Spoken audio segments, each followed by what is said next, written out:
प्यारे इंसानों, शुक्रिया एक बेहतरीन मेजबान बनने के लिए। मैंने कभी कल्पना भी नहीं की थी कि मुझे तुम जैसी घनेरी जिंदगी तक पहुंचने का मौका मिलेगा। मेरे जैसे ज्यादातर वायरस अपने वास्तविक मेजबान को ही जान पाते हैं। हम में से कई तो बस घने व दूर बसे हुए रेन फॉरेस्ट के सीलन भरे माहौल में बसते हैं। हमारी वायरस बिरादरी तो विविधतापूर्ण जंगली जीवों के साथ अपनी हद में ही रहती है। पर जब तुम जंगल काट देते हो और तमाम जानवरों को अपनी लोभी भूख, मांस और झूठे इलाज के लिए पकड़ते हो, तो तुम हम जैसे वायरस को अपने नेचुरल क्वारंटाइन से बाहर निकाल लाते हो। उनकी नई मेजबान से मुलाकात करवाते हो, अपनी तरह के मेजबान से। अब मुझे मिल गए हैं 8 अरब की आबादी के सुपर होस्ट, चलते, उड़ते, तैरते ह्यूमन मीट मार्केट्स।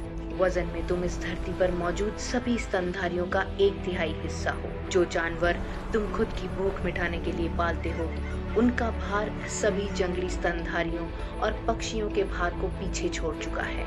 और अब जब तुम हमारे नेचुरल वाइल्ड लाइफ होस्ट को खत्म करने पर तुले हो, तो हमें अपनी जिंदगी बचाने टाइटैनिक से भी बड़े जहाज पर आना पड़ा है।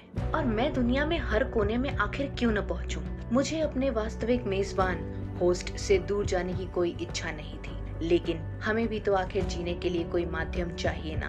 अगर इस बीमारी ने हमारे तुम्हारे हिस्से की इस धरती की गहरी परेशानियों को लेकर तुम्हारी आंखें खोली हैं, तो हम सभी के लिए ये बहुत फायदे वाली बात है। लेकिन मेरा तुमसे सबसे बड़ा सवाल यही है कि क्या मैं काफी हूँ?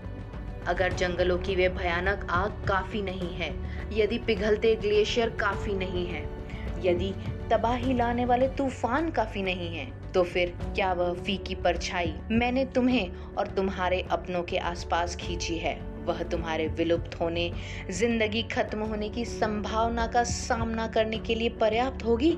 इन गहरी बीमारियों का इलाज सिर्फ तुम ही चुन सकते हो।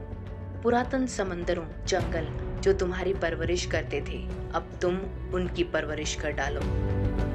पक्षियों की चहचहाहट और बंदरों की आवाज का संगीत सूने पड़े रेन फॉरेस्ट में दोबारा खींच लाओ। प्रकृति ही है जो तुम्हें बचा सकती है, लेकिन पहले तुम्हें उसे बचाना होगा, खुद को बदलकर, दुनिया को बदलकर। अब जब धरती गहरी सांस लेने को रुकी है, तो तुम्हारे पास अद्भुत मौका है दुनिया में अपनी जगह को दोबारा गढ़ने का और फिर से परिभाषित करने का। जब तुम प्रकृति का संतुलन फिर लौटा सकोगे, तो बताओ मुझे, तुमने अपने लिए क्या भविष्य चुना है? तुम्हारा कोरोना।